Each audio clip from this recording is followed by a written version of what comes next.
So I'm going to give you my answer.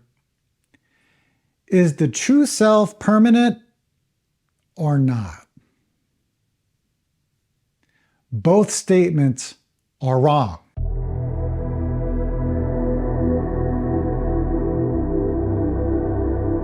Hello everybody, it's Jason, and I'm here answering your questions about Zen, meditation, your practice life, any kind of question. Today's question is about true self. Is it permanent or not? Let me read this question for you. Hi Jason, I have a question. Ramana Maharshi talks of Atma as the true self, as an awareness of all things, never born and never dies. This is our true self, our unchangeable, permanent self. But on the other hand, Buddha talks of the same awareness, but says there is not a permanent, unchangeable awareness.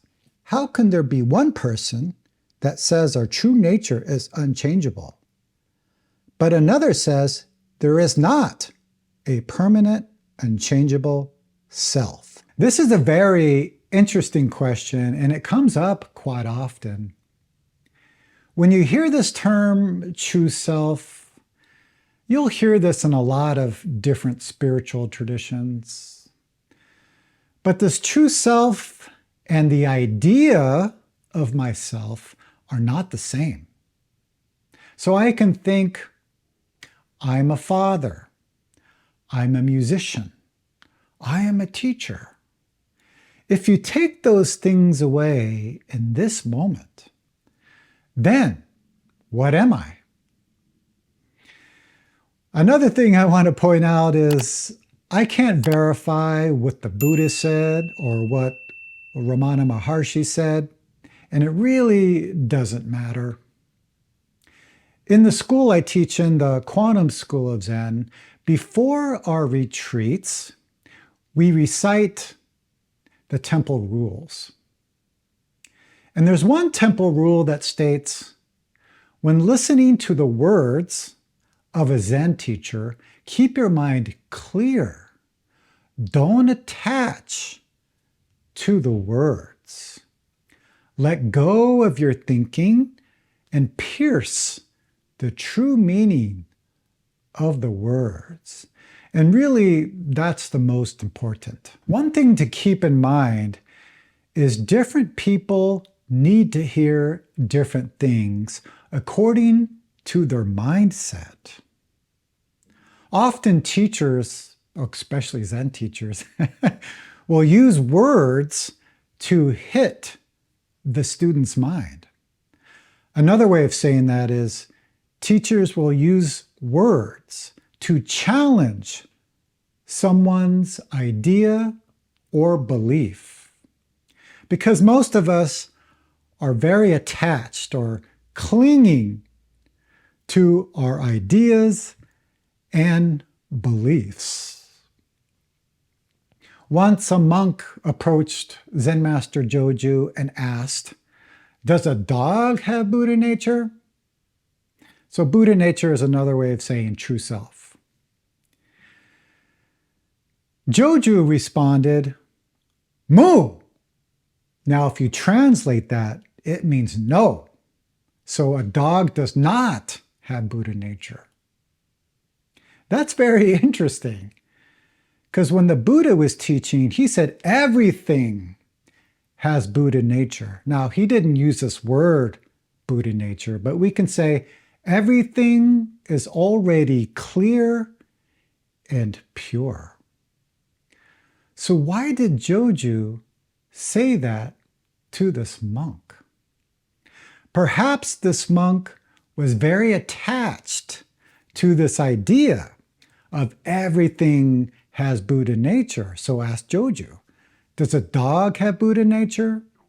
And Joju's words struck his mind and completely opened up. After reading this though, I wonder, why do we want to know these kinds of things?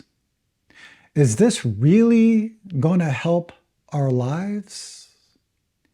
Because people are going to argue about the true self being permanent or not. Heck, people will even argue about what the true self really is. So what is it that we are looking for? What do we want? I think a lot of the times is we depend too much on our understanding, thinking that's going to help us make us complete, to help us really experience this true self.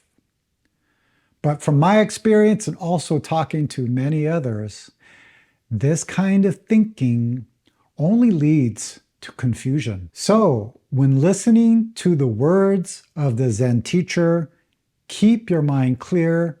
Don't attach to the words. So I'm going to give you my answer. Is the true self permanent or not?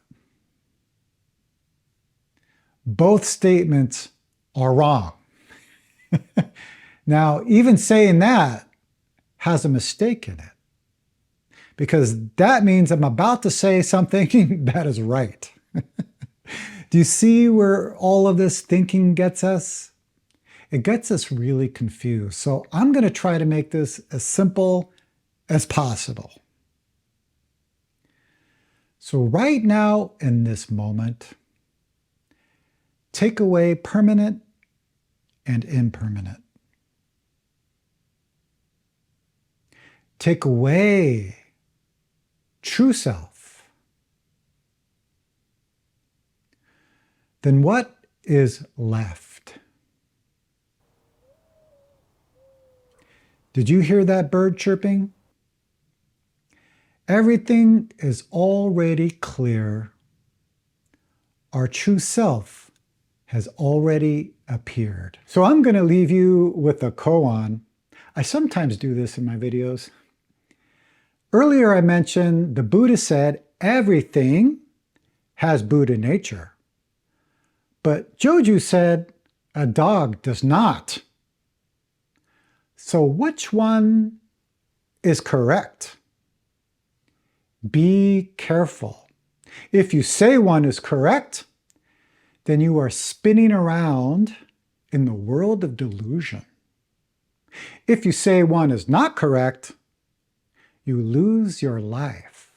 So how can you answer? Don't touch any of this BS. Then the answer will appear by itself.